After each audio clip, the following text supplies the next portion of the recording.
Assalamualaikum warahmatullahi wabarakatuh. Perkenalkan, nama saya Salmila. Saya dari kelas 10 MIPA 6. Di video kali ini saya akan membuat tugas dengan mata pelajaran Bahasa Indonesia, yaitu menceritakan isi hikayat dan juga isi cerpen.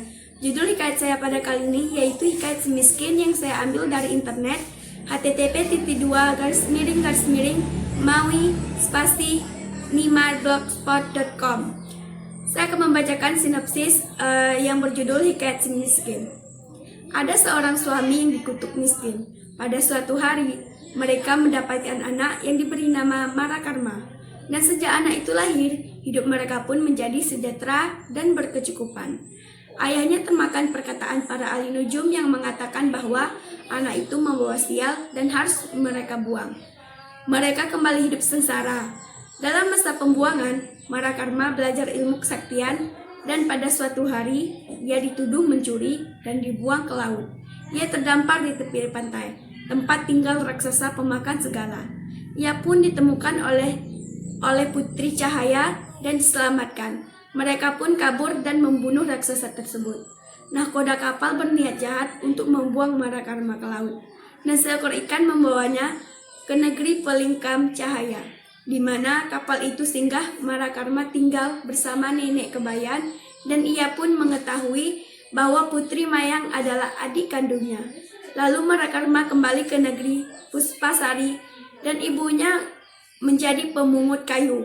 Lalu ia memohon kepada dewa untuk mengembalikan keadaan Puspasari. Puspasari pun makmur mengakibatkan Maharaja Indradewa dan menyerang Puspasari. Kemudian Marakarma menjadi Sultan Mercu Negara.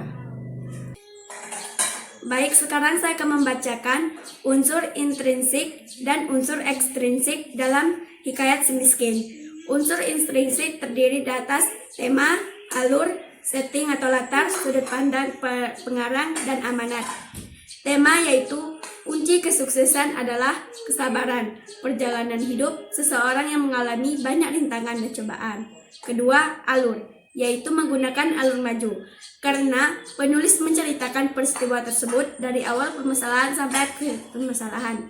Ketiga, setting atau latar. Setting tempat adalah negeri antah berantah, hutan, negeri Puspasari, lautan, tepi pantai, pulau raksasa, kapal, negeri Palingan Cahaya.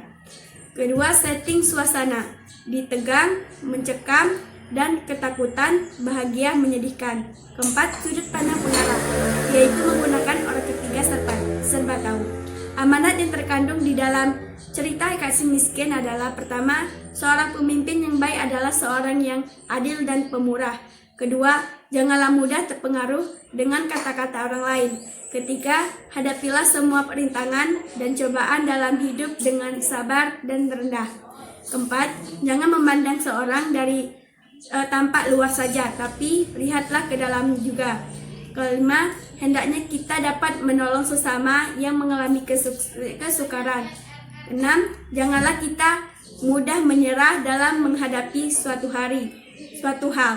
Hidup dan kematian, bahagia dan kesedihan semua berada di tangan Tuhan. Manusia hanya dapat menjalani takdir yang telah ditentukan.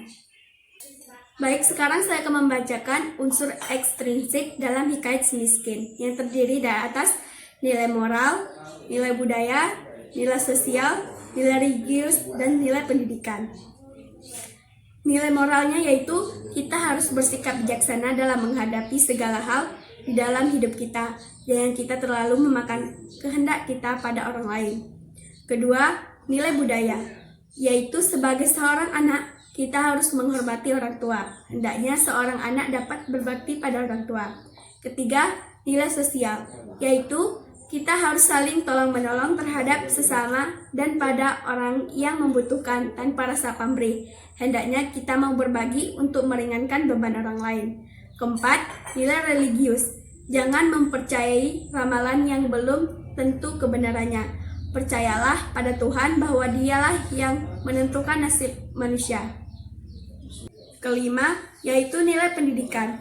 Kita harus saling tolong-menolong terhadap sesama dan pada orang yang membutuhkan tanpa rasa pamrih. Jangan mempercayai ramalan yang belum tentu kebenarannya.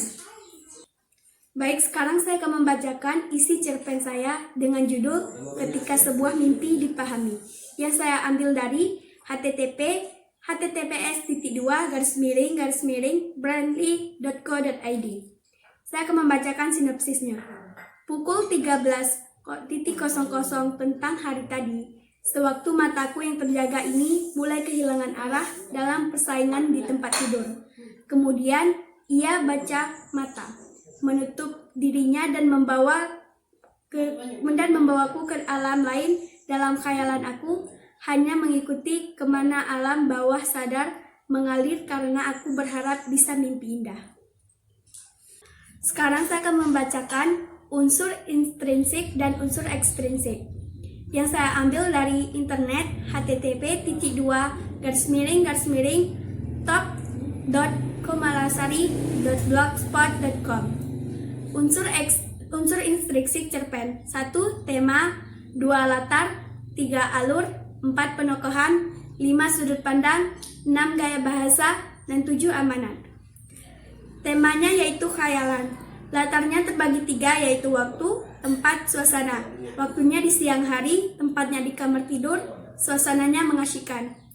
Ketiga, alur.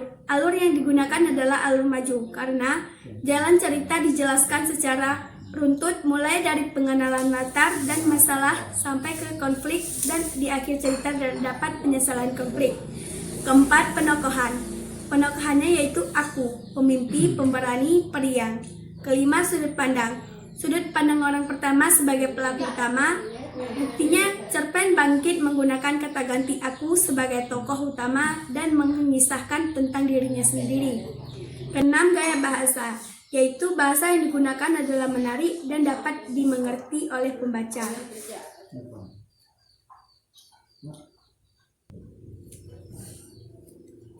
Ketujuh, yaitu amanat. Kejadian ini memberikan pesan bahwa ketakutan, keindahan, rasa senang atau derita semuanya hanya ada di dalam pikiran, bukan hanya di dunia mimpi, tapi juga di dunia nyata. Sekarang saya akan membacakan unsur ekstrinsik cerpennya yang terdiri dari nilai sosial, nilai budaya, dan nilai moral. Nilai sosialnya yaitu, sekarang singa-singa itu menunduk padaku, kemudian lenyap tak tahu kemana. Kedua, nilai budaya. Terlihat bangunan batu besar bata memanjang ke arah pegunungan tinggi berkebut. Ini seperti sebuah benteng raksasa tak berujung, dengan lebar sisinya sekitar 10 meter. Aku berada di atasnya dan mulai tahu di mana aku berdiri. Betul sekali, tembok besar Cina biasa orang-orang menyebutnya. Ketiga, nilai moral, yaitu singa-singa yang berlari langsung melompat ke arahku dengan cakar dan taring-taringnya yang tajam.